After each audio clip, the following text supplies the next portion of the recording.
I'm learning to swim when my childhood friend, Vivian Thorne, fakes a cramp. My boyfriend, Wilde, suddenly lets go of my hand and swims toward her. I'm left alone in the 2-yard deep pool, completely stunned. After Oliver carries Vivian ashore, he smiles as he watches me thrash around. Vivian says you rely on me too much and need a push to learn. So just swim over here yourself. I choke on water and sink. At the sight of my struggle, Vivian laughs so hard she slaps her thigh. Oliver says something to her, then drapes a towel over her shoulders in resignation. Even though I can't hear what he says, I bet it must be.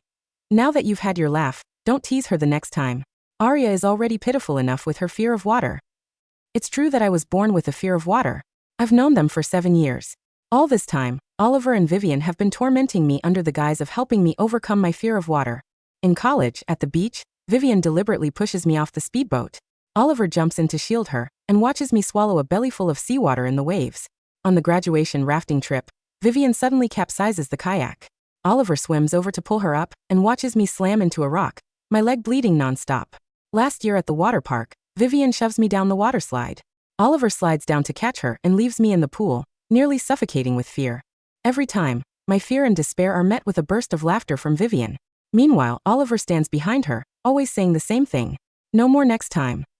However, the next time always turns into Vivian's new way of having fun at my expense. Water floods into my mouth and nose, the suffocation shooting straight to the top of my skull. But suddenly, I realize that I can actually float on my own. I grab the safety rope and haul myself ashore. 2 pairs of hands reach out to pull me up, but I push them away. From now on, I don't need you two to help me build up my courage anymore. My boyfriend, Oliver Wilde, paused for a moment. Then he smiled and ruffled my hair. Are you scared, silly? What are you talking about? My childhood friend, Vivian Thorne, winked at me playfully and said, Yeah, I only meant well. I won't do it again. Seeing that I wasn't speaking, she pouted pitifully. Then, as if a good idea had just struck her, she said, Tell you what, to be fair, I'll jump into the deep end too. That way you can see there's nothing to be scared of. Before she could finish, Oliver grabbed her arm. You choked on water last time and ended up in the hospital, he said with a frown. Don't push yourself. Arya won't hold it against you. I stood there, still dripping wet. When I sank to the bottom of the 2-yard deep pool earlier, he didn't even bat an eye. But now that Vivian said she wanted to jump in, he was frantic with worry. Come on, let's go have a little soak at the spa area. Think of it as my way of making it up to you. Oliver said, gently tousling my hair in a soothing way. You can't keep depending on me like this all the time, honey. I followed them in a daze, only realizing where we were when we arrived, a deep water massage pool. The sign at the entrance read, Couples only. Bubbles activate only when 2 people enter the pool together. Oliver glanced at the pool, then at me. After hesitating for a few seconds, he said, Arya, you've just had a fright, so maybe you shouldn't get in the pool. I'll join Vivian for a quick soak. Her back has been bothering her, so she needs hydrotherapy. Vivian smiled and tilted her head onto his shoulder.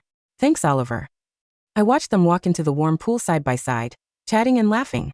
We had been together for 7 years. So, I wasn't supposed to be scared when there was fun involved, but now it was okay to be afraid? Oliver. I called out to him. He was looking down, helping Vivian tuck her hair back. When he heard me call him, he turned around. Let's call off next week's engagement party. His hand froze midair. Then his expression changed, and he instinctively started swimming toward me. Arya, calm down.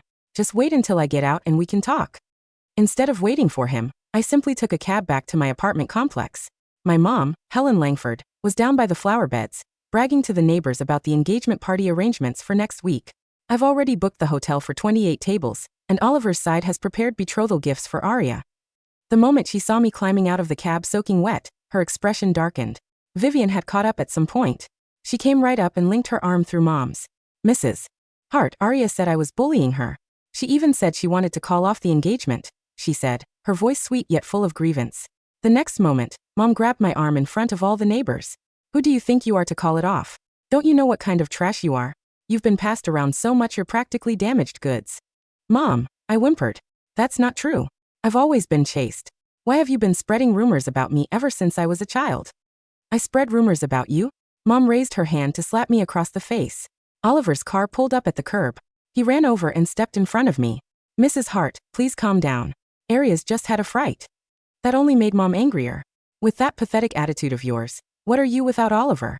You're just like your father, utterly useless the moment there's water involved. She shoved me back into the apartment, and the door slammed shut behind me. I crouched down on the floor. Flashes of memory from when I was 5 years old raced through my mind. At the neighborhood's landscape lake, my father, Arthur Hart, slowly sank before my eyes. I stood on the shore, crying until my voice was raw and broken. After that, Mom went crazy, forcing me to learn how to swim. If I couldn't do it, she'd shove my head into a bathtub filled with water.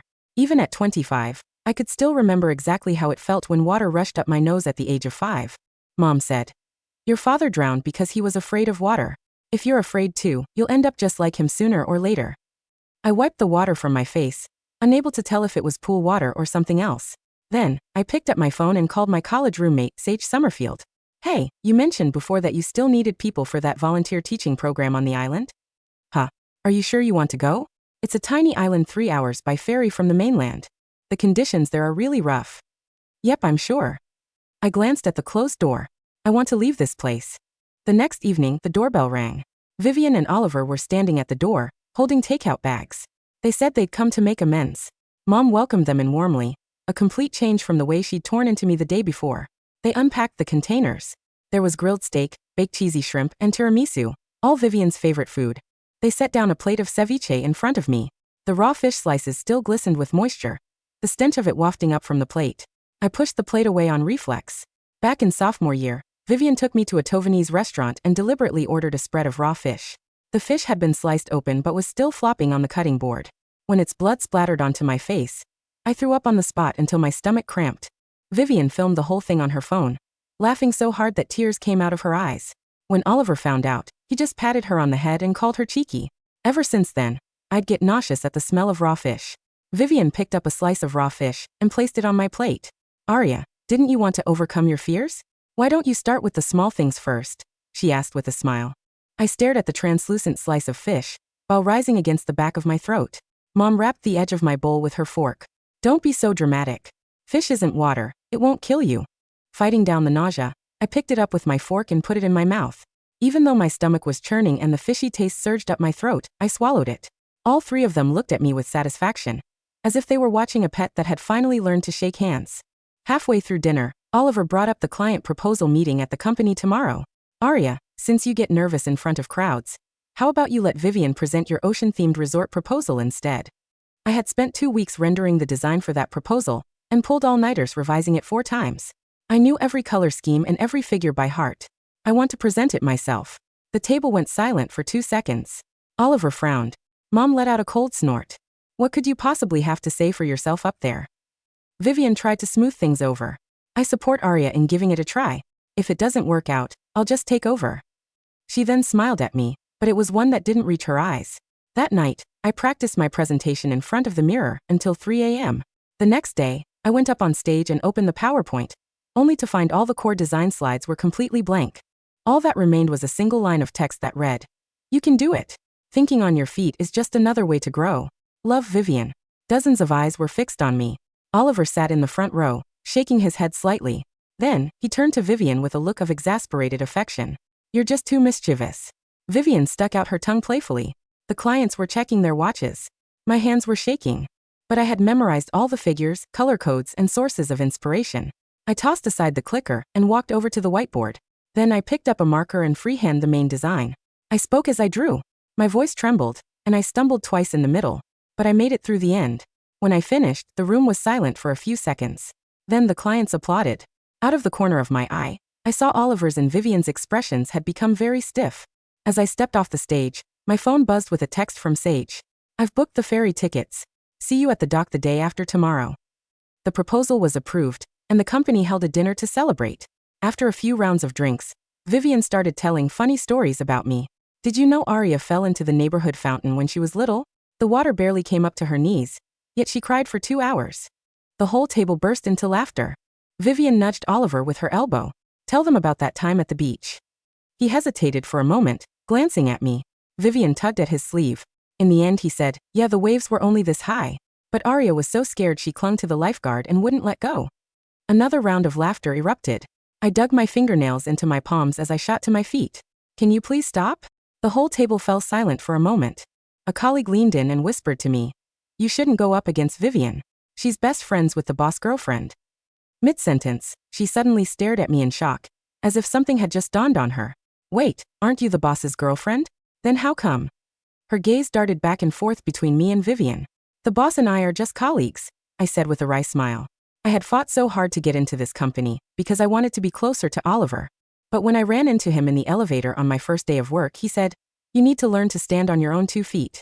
I don't want people thinking I'm giving you special treatment." He even had my desk assigned to the farthest corner. In the second half of the dinner, someone suggested that we should go to a newly opened deep-sea themed escape room. The entire set was a shipwreck, the ocean floor, and an underwater escape. When it came time to split into groups, no one chose me. A colleague half-joked, "If we're in your group, we're afraid you'll faint and drag us all down." In the end, it was just me, Oliver, and Vivian left. Vivian wrapped her arms around Oliver's. "Oliver, let's pair up. It's pitch black in there. I'm scared." He glanced at me, conflicted, then stepped over to her side and gently patted my head. "Arya, you can't keep relying on me all the time. Try doing it on your own this time. Think of it as building some courage." After taking a deep breath, I pushed open the escape room door. Inside was all blue light and simulated sounds of water. There were jellyfish props hanging from the ceiling too. Halfway through, Vivian burst out from some hidden passage, shrieking. At the same time, a bucket of cold water was dumped over my head. I slipped on the wet floor, my knee slamming into a metal frame. All the lights came on. Everyone was standing at the end of the corridor, taking photos. Vivian was bent over laughing. "Oh my God. The look on your face was priceless." Oliver came running over. When he saw my darkened expression, he asked worriedly, "Are you mad?" Vivian was just having fun. I finished the sentence for him. Then, I brushed the water off my clothes and stood up. "I'm not mad." He smiled and ruffled my hair. "You're the best, Arya." The party broke up, and he went to see Vivian home. It gets pretty dark around her place at night, so she's afraid to walk back by herself. I looked at him. Why does Vivian get a pass on facing her fears? Oliver's mouth opened, then closed. "Forget it. Just take her home." When I got back, Mom was munching on chips. She asked who had brought me home, and I said I took a cab. She looked disgusted. "Vivian knows how to act all cute and coy in front of Oliver, unlike you. No wonder you always come up short next to her." I turned to her and said, "You're right, Mom. Vivian is definitely a better match for Oliver than I am. And she'd make a much better daughter for you too." Mom jumped up from the couch to hit me. I shut my bedroom door. She stood outside, cursing me out for over an hour. I put on my headphones and packed my things: sunscreen, motion sickness pills, and band-aids. The next afternoon, I went out to pick up the last few supplies. When I came back, I heard laughter coming from the living room as I stood in the hallway. For this segment of the engagement party, how about we put in a few live little loaches in Arya's champagne glass? The moment she takes a sip, she'll see them swimming right by her mouth, Vivian said, then laughed. Oliver was silent for a long moment. "What's gotten into you now?" she asked, slightly annoyed. He sighed and finally replied, "Fine. But this really is the last time." Mom was laughing along beside them. "It's just a little prank to teach Arya a lesson. After all, she's been running her mouth too much lately." To them, my engagement party was just a setup for a prank. I stood at the door without moving, listening for a long time. It wasn't until the laughter died down that I turned around and went downstairs, circling around the back entrance. That evening, Vivian suggested throwing Oliver a bachelor party. I said I didn't mind. At 2 a.m., I went to pick them up. They were both drunk. Outside the VIP room at the club, Vivian was draped over Oliver's shoulder. She was sobbing so hard that her makeup had become ruined. She said, "If you hadn't gone and confessed to Arya out of spite back then, we wouldn't have wasted all those years." Oliver covered his eyes with one hand. "I regret it too. I was drunk that day. When I saw her standing alone in the rain, I just felt so sorry for her. I shouldn't have spent 7 years with her out of pity." I leaned against the doorframe. 7 years ago, I sat crouched at a bus stop in the pouring rain, crying my eyes out. Oliver had come running through the rain and held me, saying, "Arya, I've liked you for a long time." Back then, I felt like no water in the world could ever scare me again. As it turned out, his feelings in that moment were nothing more than drunken pity. I sent them both back to their own homes. The next morning, Oliver and Vivian went to the hotel to decorate. Mom sent a voice message to the family group chat. "Arya's getting engaged today. She gets a little nervous in the spotlight, so please be patient with her." Before heading out, Oliver smiled and said, "Arya, there's no need to hurry. You can take all the time you need to get ready." I nodded. On the other end of his phone, Vivian was shrieking, "There aren't enough loaches. Go buy a few more live ones." I didn't go to the hotel. Instead, I hauled my suitcase downstairs and met up with Sage. Then, we caught a cab to the dock. As we crossed the bridge over the bay, my phone signal faded bar by bar until it was gone. The last message that came through was a voice message from Vivian. "Get over here quick. We've got a surprise for you." In the background, she was stifling a laugh. I turned off my phone. The ferry set off. The land behind us grew smaller and smaller. Meanwhile, the doors to the hotel ballroom were pushed open. Vivian shrieked with glee and flung a glass full of muddy loach water toward the entrance. But the only person standing there was the hotel manager. Miss Hart instructed me to inform you all that she won't be coming. She wishes everyone a wonderful time. Oliver's smile froze on his face. The wine glass slipped from Mom's hand and crashed onto the table. The silence in the grand hotel ballroom was deafening. The hotel manager stood at the entrance, his hands folded neatly in front of his crisp uniform. The muddy water from the glass Vivian had thrown dripped slowly from his sleeve onto the polished marble floor. What do you mean, she's not coming? Helen's voice cracked, rising an octave into a shrill, hysterical pitch. She grabbed the edge of the linen-covered table, nearly knocking over a vase of white lilies. She's the bride. The guests are arriving in 20 minutes. The betrothal gifts are sitting right there. Vivian let out a sharp, forced laugh, though her eyes darted nervously toward the empty hallway. Oh, come on, Mrs. Hart. You know how dramatic Arya is. She's probably sitting in a cab around the block, waiting for Oliver to go down and beg her. She's just trying to make a scene because of the loaches. Oliver didn't laugh. His face was unnaturally pale. He stepped past the manager, pulling out his phone. He pressed Arya's speed dial, a contact that had sat at the top of his call log for 7 years. The number you have dialed is currently out of service or powered off. He tried again, then a third time.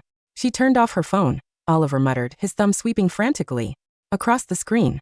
He opened her chat. The matching profile picture she had kept since their sophomore year of college. A picture of 2 hands holding hot cocoa in the winter was gone. In its place was a plain, solid gray box. Oliver, relax, Vivian said, stepping up to him and curling her fingers around his arm. She pouted, leaning her head against his shoulder. She's just throwing a tantrum. Let her stay out for a few hours. When she realizes no one is coming to find her, she'll crawl back on her own. She always does. Shut up for a second, Vivian. Oliver snapped, shoving her arm away with a harshness he had never used with her before. Vivian froze, her eyes widening in shock. Oliver. I'm going to her apartment, Oliver gritted out, turning on his heel and striding out of the ballroom. Helen hurried after him, her high heels clicking loudly against the marble. Oliver. Wait for me. If that ungrateful girl is hiding at home, I'll drag her here by her hair. 10 minutes later, Oliver rammed his shoulder against the door of Arya's apartment. The lock clicked, and the door swung open. The apartment was deathly quiet. Oliver rushed straight into Arya's bedroom. He yanked open the closet doors. Half of the space was entirely bare. Her clothes, her shoes, her favorite canvas tote bag, all gone. On the neat, unruffled bed sat a single cardboard box. Oliver walked over to the bed, his heart hammering against his ribs like a trapped bird. He opened the box. Inside lay every gift he had ever given her over 7 years. A silver necklace from their first anniversary, a framed photo from graduation, a stuffed bear he had won at a carnival, and a delicate glass jar filled with dried sea glass. Tucked under the jar was a small, white envelope. Oliver's hands shook as he tore it open. There was no long, tear-stained letter inside. Just a single line written in Arya's neat, small handwriting. I'm keeping the courage I built on my own. You can keep everything else. Helen barged into the room, gasping for breath. She took one look at the open closet and the box on the bed, and her face twisted in rage. That stupid, worthless girl. Helen shrieked, kicking the bed frame. She actually ran away. After everything I did for her. After all the money I spent raising her. Oliver stood motionless in the center of the room. He looked down at his trembling hands. For 7 years he had believed he was Arya's son, her absolute protector, the anchor that kept her from drowning in her own foolish fears. He had truly believed that no matter how much he teased her, no matter how many times he prioritized Vivian's laughter over Arya's tears, Arya would never leave him. Because where else could a pathetic, waterphobic, insecure girl like her possibly go? A cold, hollow ache began to spread from the center of his chest, spilling into his veins like ice water. The ferry rolled heavily against the gray, churning waves of the northern sea. I stood near the railing on the upper deck, my coat wrapped tightly around me. Cold spray misted over my face, carrying the sharp, salty tang of the open ocean. Normally, the mere sight of water stretching out to the horizon would have had me curled up on the floor, dry heaving in pure terror. But now, staring into the dark, deep water, I felt nothing. No panique. No suffocación. Just a vast, quiet silence. Hey, Sage said, stepping up beside me and handing me a paper cup of hot ginger. Teo. You're not throwing up. I had a whole box of motion sickness patches ready for you. I took the cup, letting the heat seep into my numb fingers. I thought I'd be terrified. I said softly, looking out at the distant outline of an island, emerging from the fog. I spent 20 years believing that water was going to consume me. Water was never your problem, Arya, Sage said gently, resting her shoulder against mine. The problem was the people holding your head under it and telling you it was for your own good. I took a slow sip of the tea. The warm liquid settled the chill in my stomach. 2 hours later, the ferry docked at Mist Island. It was a small, rugged fishing island with a population of less than 800 people. The houses were built of weathered gray stone stacked along steep hillsides overlooking a rocky bay. The local elementary school sat on a cliff above the harbor, a 2-story building with yellowing paint and a small gravel playground. The principal, a kindly old man named Mr. Vance, welcomed us with warm bowls of hot seafood stew. The kids here are tough, Mr. Vance said, smiling as he pointed out the window toward a group of children running across the gravel. Most of their parents are out at sea for weeks at a time on fishing trawlers. They need teachers who are patient. That evening, Sage and I unpacked our bags in a small, 2-room wooden cottage behind the schoolhouse. There was no central heating, only an old iron stove that crackled with burning driftwood. The wind howled through the pines outside, and the rhythmic crash of waves against the cliffs echoed through the dark. I lay in bed, pulling the thick cotton quilt up to my chin. For the first time in 7 years, my phone didn't ring with a late-night command from Oliver to pick him up from a bar. For the first time, no one was planning a prank to laugh at my terror. I closed my eyes, and for the first time in my life, I fell asleep without nightmares. Back in the city, 3 days after the cancelled engagement, Oliver sat in his corner office at the design firm, staring at his computer screen. On his desk sat the core files for the ocean-themed resort project, the massive contract that could make or break his company's standing this year. Oliver, Vivian said, opening his office door without knocking. She was wearing a bright red dress, holding 2 cups of iced coffee. The client from the Grand Horizon Group is down in the conference room. They want a walkthrough of the structural rendering slides. Oliver rubbed his temples. His eyes were bloodshot. Where are the rendering files? I told you they're in the project folder, Vivian said, setting a coffee on his desk and leaning over his shoulder. They're not here, Vivian, Oliver said, his voice flat. He clicked through the folder. The floor plans are here, the site surveys are here, but the core architectural renderings, the ones for the underwater lounge and the glass walkway, are missing. Vivian blinked, her smile faltering slightly. Well, Arya drew those on the whiteboard during the proposal meeting, didn't she? Can't you just get someone from the drafting department to recreate them? Recreate them? Oliver turned his chair, looking up at Vivian with disbelief. She freehand those calculations, Vivian. She spent 2 weeks calculating the water pressure ratios and glass thickness codes. The drafting team doesn't have her mathematical notes because she kept them in her personal sketchbook, which she took with her. Well, how was I supposed to know? Vivian flared up, crossing her arms. She was just trying to show off in front of the clients. Why are you yelling at me? Over some stupid drawings. Because those stupid drawings are worth $12 million. Oliver slammed his palm down on the desk. Vivian flinched. She had never seen Oliver look at her like this, not with affection, not with patience, but with cold, simmering resentment. Just then, the conference room door down the hall opened, and Mr. Harrison, the senior representative from Grand Horizon Group, walked out. He looked thoroughly unimpressed. Mr. Wilde, Harrison said coldly, stopping at Oliver's office door. Your team seems entirely unprepared today. Where is Miss Hart? She was the mind behind the structural concept. Arya. Miss Hart is currently on personal leave, Oliver said smoothly, swallowing his pride. My senior designer, Vivian, can walk you through. Miss Thorne couldn't even explain the load-bearing requirements for the acrylic panels when I asked her 10 minutes ago. Harrison interrupted sharply. Mr. Wilde, we signed a preliminary agreement because of Ms. Hart's brilliant, precise presentation. If she isn't leading this project, Grand Horizon will reconsider our partnership. Harrison turned and walked away, his assistants trailing behind him. Oliver stood frozen in his office. Vivian stomped her foot, her voice rising into a whiny screech. What is wrong with that old man? I'm the one who organized the entire event schedule. Arya just drew a few lines on a board. Oliver looked at Vivian. Without the light of Arya's quiet, selfless background work making Vivian look effortlessly charming, Vivian just looked loud, incompetent, cruel.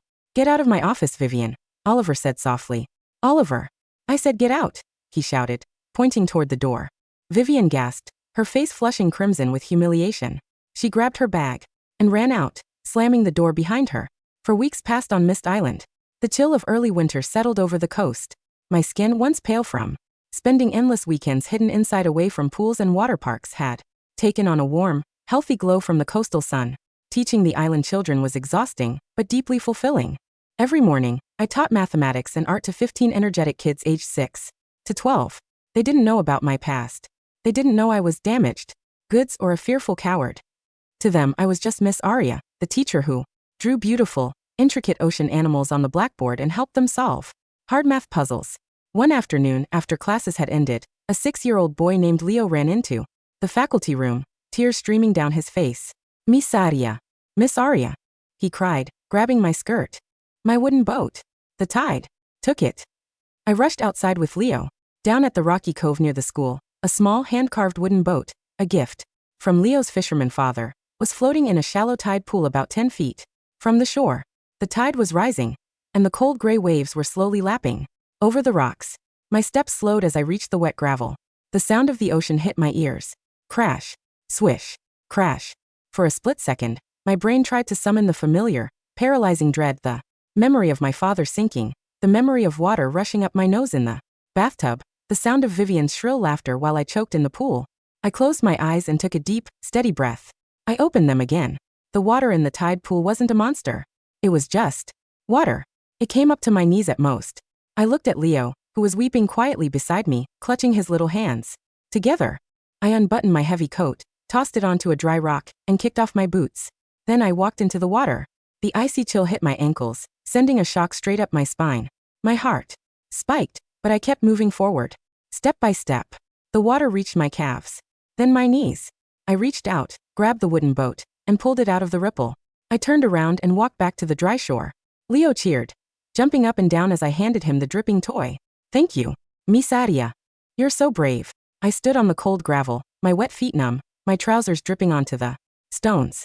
A laughter rose from my chest, not a forced, desperate smile to appease anyone, but a real, ringing laugh that echoed off the cliffs. I had walked into the ocean, and the world hadn't ended. Sage ran down the cliff path, holding 2 thick towels. She threw one over my shoulders, tears shining in her eyes. You did it, Aria. You really did it. No, Sage, I said, wrapping the towel around myself, looking out at the vast, roaring sea. I didn't do anything. I just realized there was never a monster in the water. The monsters were standing on the shore. In Heston, Helen Hart sat in her cramped living room, staring at her empty bank account statement. For 7 years, Oliver had paid for the apartment's maintenance fees, sent Helen monthly filial allowances, and funded her extravagant shopping sprees with the neighbors. He had done it all to keep Aria's mother happy and secure in his role as the ideal future son-in-law. Now those payments had completely stopped. When Helen called Oliver's office, his secretary politely informed her that Mr. Wilde was unavailable.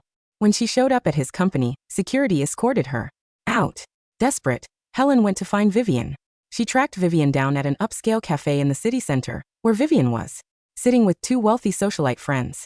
Vivian, Helen cried out, rushing over to her table, her clothes uncharacteristically plain. Vivian, thank goodness I found you.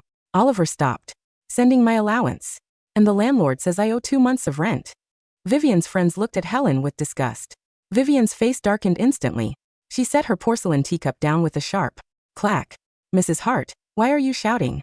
Vivian sneered, pulling out a compact mirror to check her lipstick. What does your rent have to do with me? Helen froze, shocked by Vivian's cold tone. What do you mean? You're Aria's best friend. You're practically like a second daughter to me.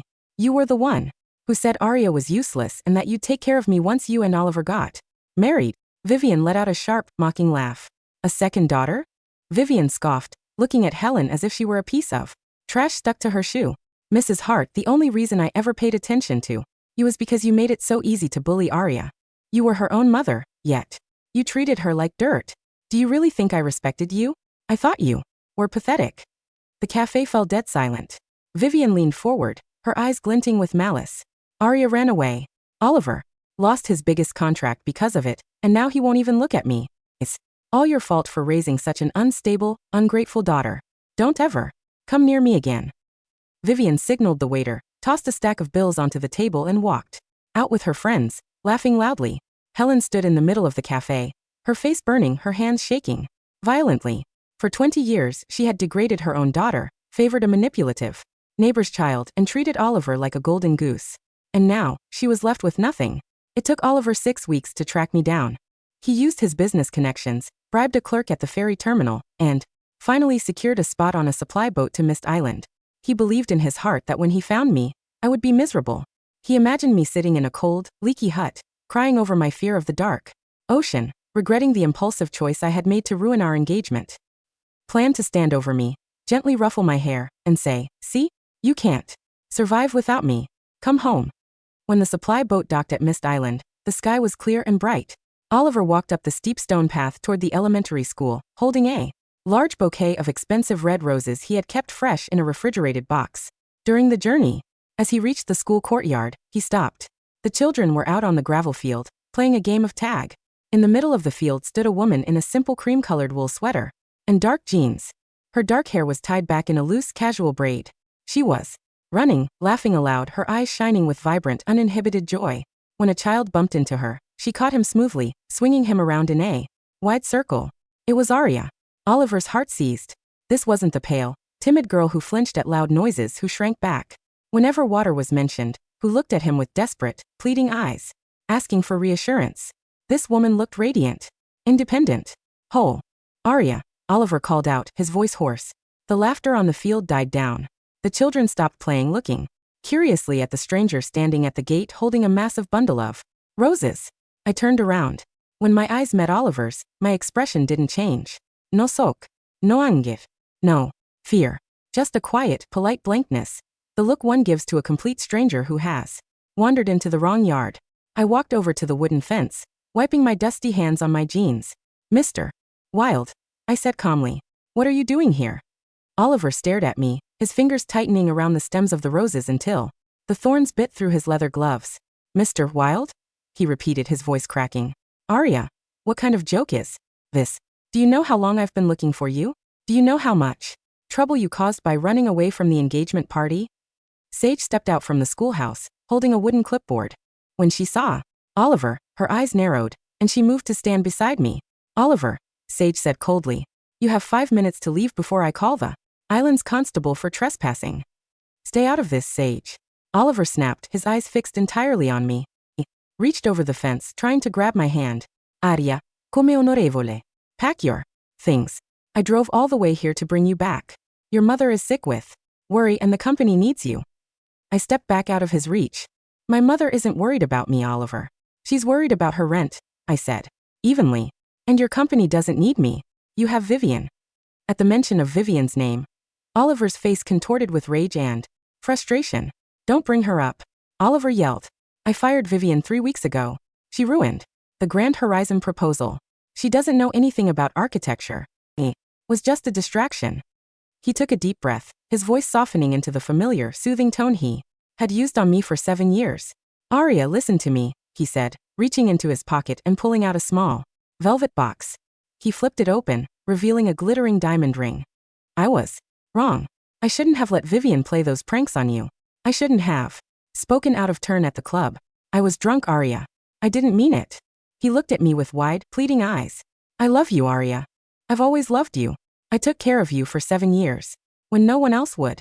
You were terrified of the world. And I was the only one who held your hand. You can't throw all of that away over a misunderstanding."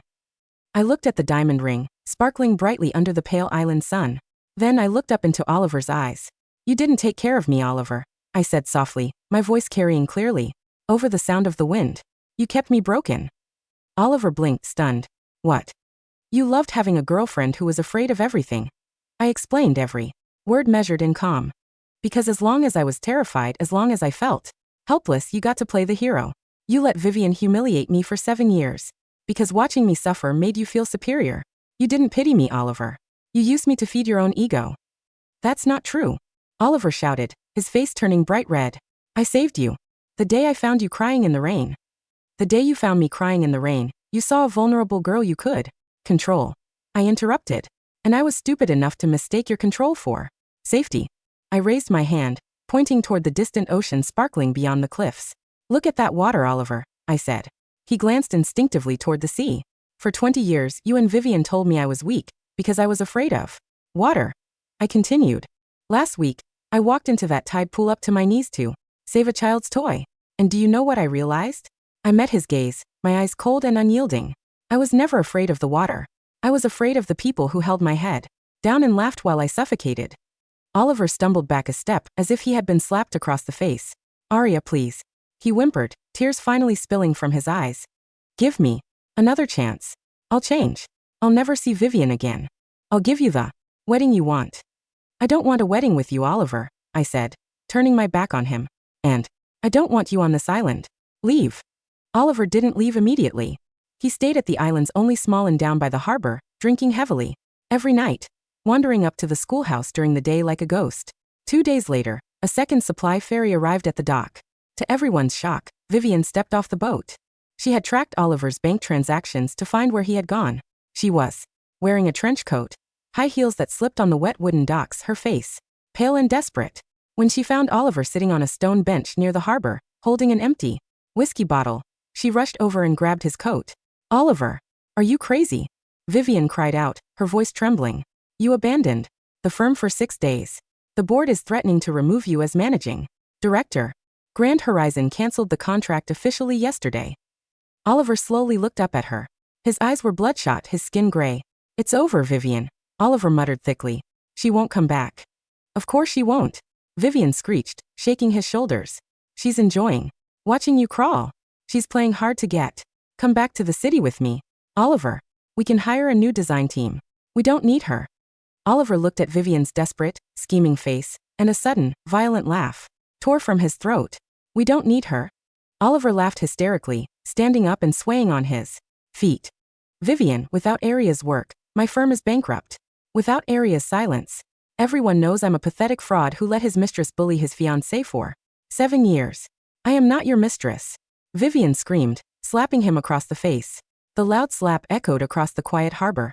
A few local fishermen turned to stare at them with cold disdain. Vivian turned her rage toward the hill where the schoolhouse sat. It's all her fault, Vivian hissed, her eyes wild with madness. She thinks she's so high and mighty now. I'll show her. Vivian kicked off her high heels, grabbed a heavy wooden boat hook resting against the dock, and began stomping up the cliff path toward the school. Oliver stumbled after her, panic suddenly snapping him out of his drunken stupor. Vivian, stop. Don't go up there. I was in the school courtyard, helping the older students pack up their art supplies, when Vivian burst through the wooden gate. Her hair was messy from the wind, her makeup smudged, holding the heavy, iron-tipped boat hook in her hand like a weapon. Arya! Vivian screamed, her voice echoing off the stone walls. You manipulative bitch. The children shrieked, backing away toward Sage, who immediately ushered them inside the building and locked the heavy oak door. I stood my ground in the center of the yard, watching Vivian march toward me. Vivian, I said, my voice dangerously calm. You're trespassing on school grounds. You ruined my life. Vivian shrieked, stopping 5 feet away from me, pointing the boat hook at my chest. Oliver lost his company because of you. Everyone in Heston is laughing at me because of you. You think you can just run away to this miserable rock and act like a saint.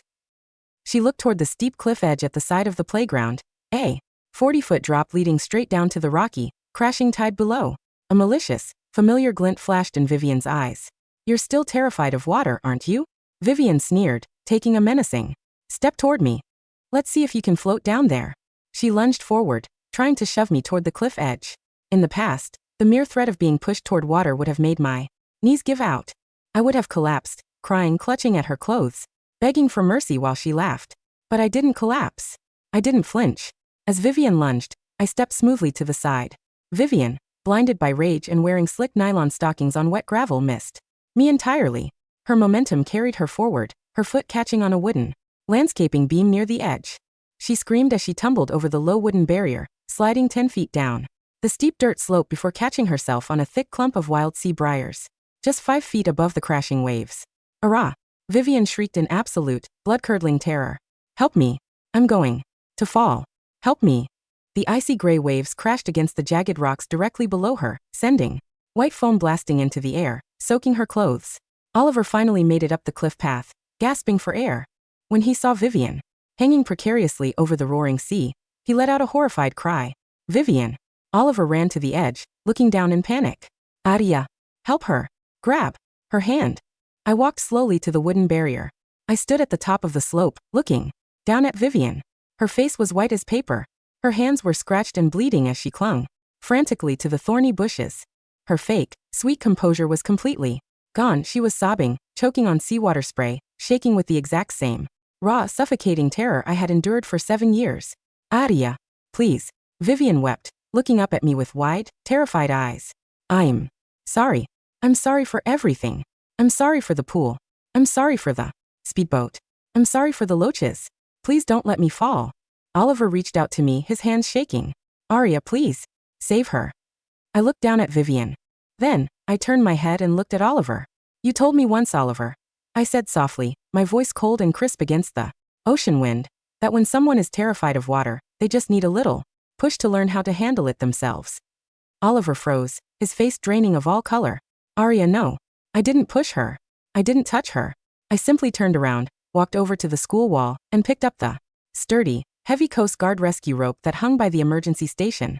I threw the thick rope over the edge, anchoring it securely around the heavy iron fence post. The rope is there, Vivian, I said, looking over the ledge one last time. Pull yourself up. Or don't. It's your choice. I turned my back on them both and walked into the schoolhouse, shutting the heavy oak door firmly behind me.